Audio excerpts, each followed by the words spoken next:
Muy buenas noches, hermanos, que Dios les bendiga. Este es el estudio normal que nosotros damos los miércoles en nuestra iglesia de Sus Flores. Y bueno, por las circunstancias que tenemos, estamos haciéndolo de esta manera.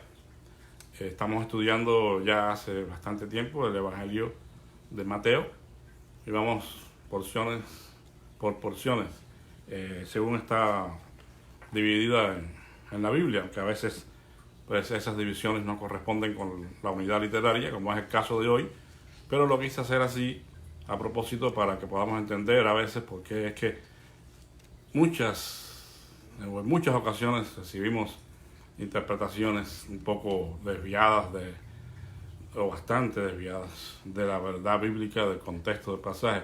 Y es el caso que nos ocupa hoy, que se encuentra en el pasaje en Mateo 12, del 43 al 45, donde dice: cuando el espíritu inmundo sale del hombre, anda por lugares secos, buscando reposo, y no lo halla. Entonces dice: volveré a mi casa de donde salí. Y cuando llega la halla desocupada, barrida y adornada. Entonces va y toma consigo otros 7 espíritus peores que él. Y entrados moran allí. Y el postrer estado de aquel hombre viene a ser peor que el primero. Así también acontecerá a esta mala generación.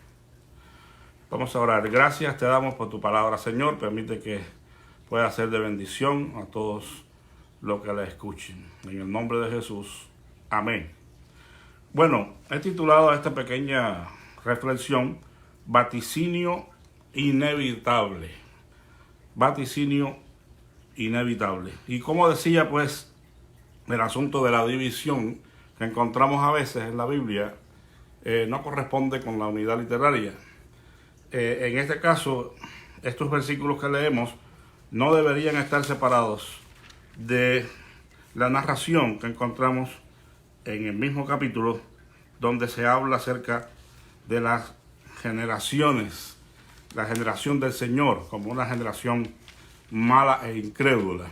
Debe estar en esa unidad literaria, pero pues los que traducen la Biblia a veces ponen este pasaje separado con el subtítulo de el espíritu inmundo que vuelve, y da la idea de que es algo separado del contexto propio de estos versículos, que son los versículos que anteceden y que hablan de esa generación mala y adúltera que no había querido creer en el Señor Jesús como el Mesías de Israel, y que lo habían rechazado incluso la predicación de arrepentimiento y el bautismo para el arrepentimiento de Juan el Bautista. Y producto de esa incredulidad escogida por ellos, ese corazón endurecido, esa necedad de permanecer ciegos a la verdad que Dios estaba revelando, pues el Señor dice que es una generación mala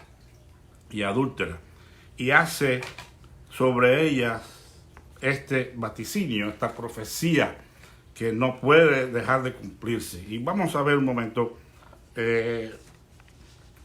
inmediatamente lo que esto significa, pero quiero decirles, como ya mencioné, estos textos de Mateo 12, de 43 al 45, es uno de los tantos textos abusados por muchos intérpretes irresponsables de las Escrituras, tan solo por tratar de entenderlo sin relación a su contexto literario inmediato. Tratan de entender, de interpretar estos textos por separado de su contexto literario, y por esa razón pues se cometen muchos errores, porque no fue la intención de Jesús aquí dar una lección de demonología.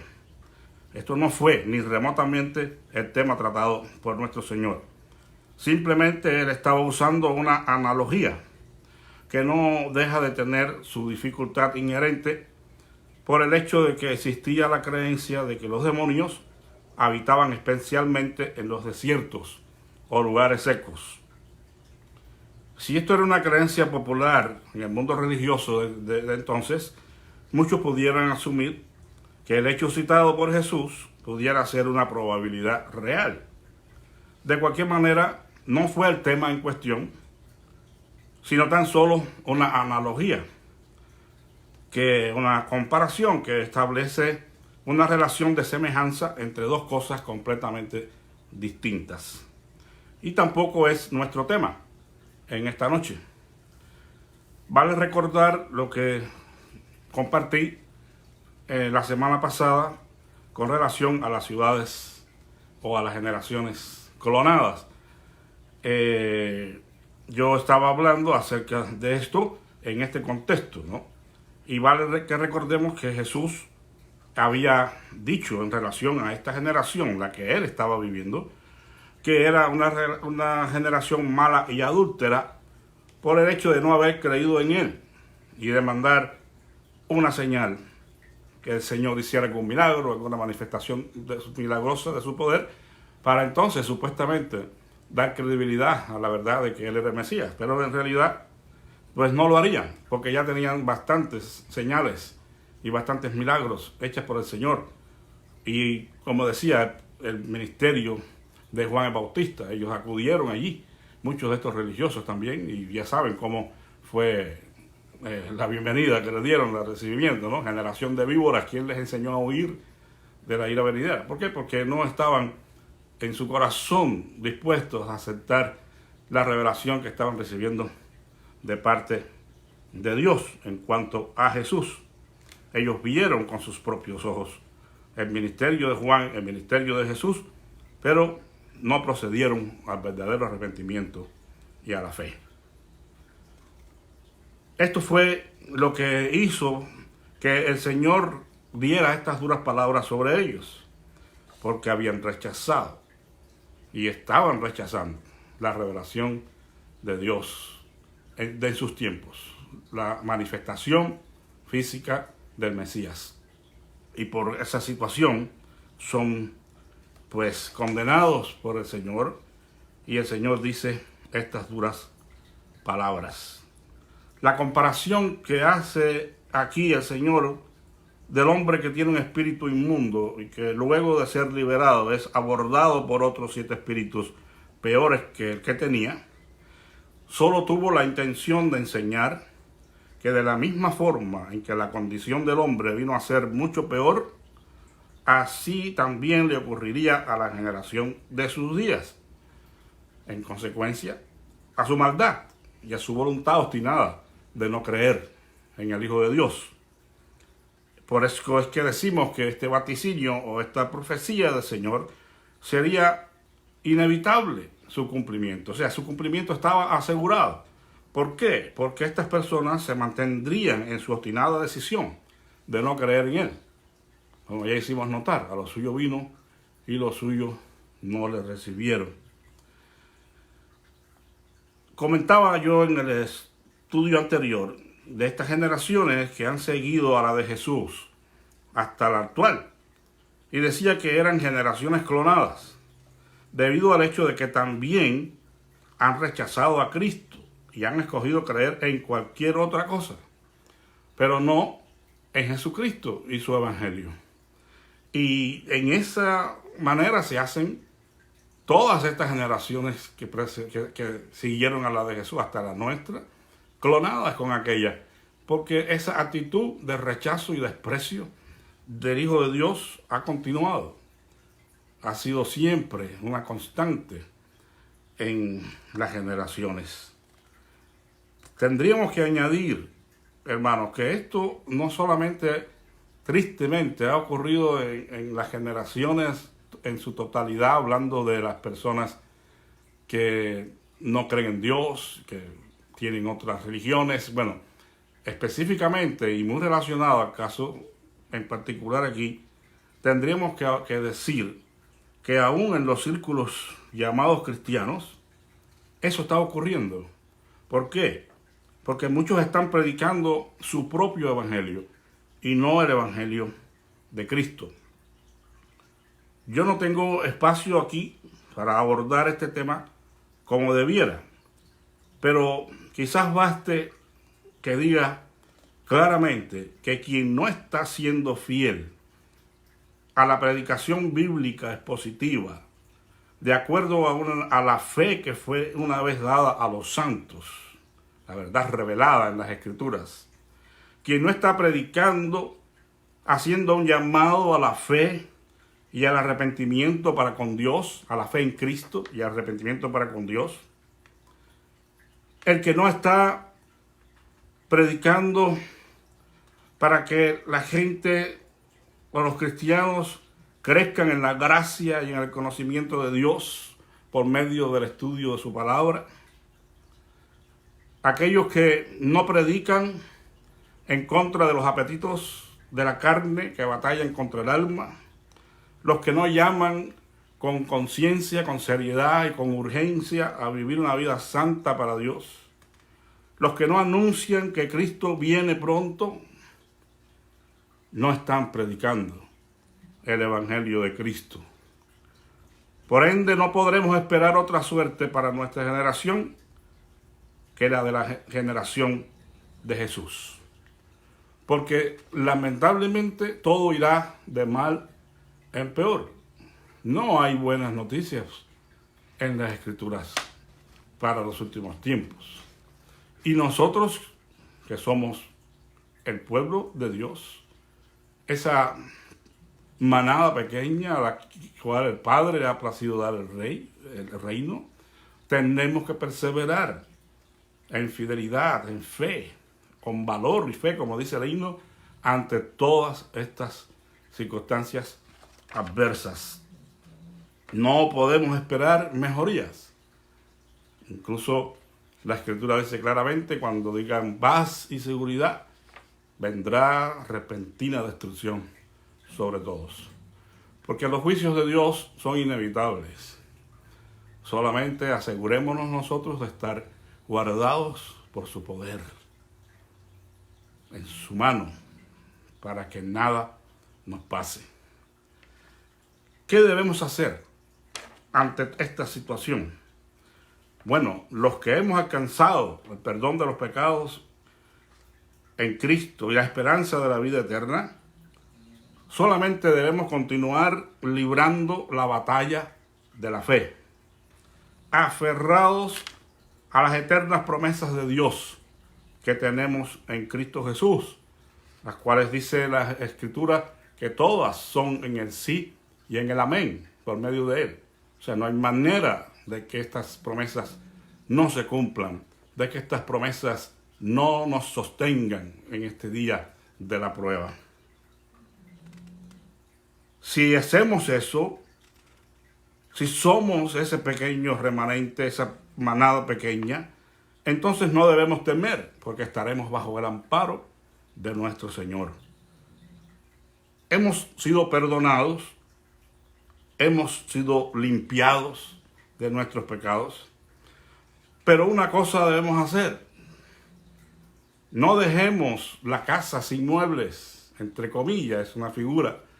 No dejemos que la vida que Dios ha transformado y que ha limpiado con la sangre preciosa de Cristo y ha puesto en ella el glorioso Espíritu de Él, dándonos vida nueva, ahora quede vacía. Somos llamados ahora, hermanos, a vivir bajo la plenitud del Espíritu Santo, a vivir en el Espíritu. Somos llamados ahora a que podamos crecer en la palabra de Dios. Debemos servir a Dios y al prójimo con los dones y los talentos que Él nos ha dado. Somos llamados a abundar, a crecer en el fruto del Espíritu, que todos conocemos, ¿verdad? Es el amor, que se manifiesta también en las otras gracias. Amor, fe, esperanza, paciencia, bondad, longanimidad, fe. Todas esas cosas en las cuales nosotros debemos crecer para formar nuestro carácter cristiano. Es decir, que la casa tiene que ser adornada. Usando la figura, ¿verdad? Que es solamente una figura, pero bueno, nos sirve para entender. Este hombre fue liberado del demonio que tenía y su casa fue limpiada y arreglada y ordenada. pero le faltaban muebles. Cuando vinieron los otros demonios para contraatacar más fuerte, fue vencido, porque su casa estaba vacía, estaba limpia, sí, pero vacía. Nosotros no podemos pretender que vamos a sostenernos solamente por haber tenido una o dos experiencias con el Señor, cualesquiera que éstas sean. Estas experiencias marcan un principio, no un final. Tanto cuando nacimos de nuevo como cuando somos enteramente santificados, y cualquier experiencia que tengamos con el Señor marcan un principio y no un final. Un principio para seguir creciendo en la gracia y en el conocimiento de Dios. Un principio para seguir abundando más y más en el amor, en la fe, en la esperanza, en todas estas virtudes que conforman el carácter cristiano. Si nosotros hacemos eso, hermanos, entonces podemos estar seguros.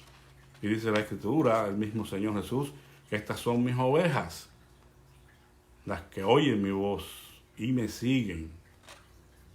Dice Dios, el Señor Jesucristo, nadie las arrebatará de mi mano. Y yo creo que esa es nuestra seguridad, pero no dejemos la vida vacía.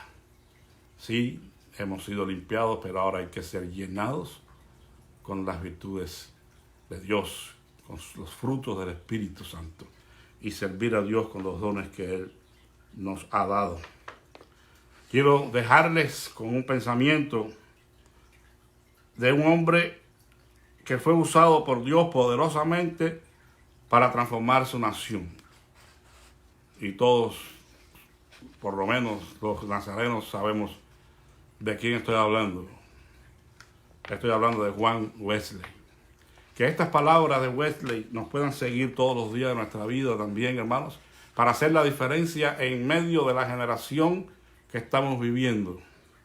Él dijo: haz todo el bien que puedas, por todos los medios que puedas, de todas las maneras que puedas, en todos los lugares que puedas, en cualquier tiempo que puedas, a toda la gente que puedas, y tanto como tú puedas. Que el Señor nos ayude a perseverar en la fe y a hacer el bien a todos, especialmente a la familia de la fe.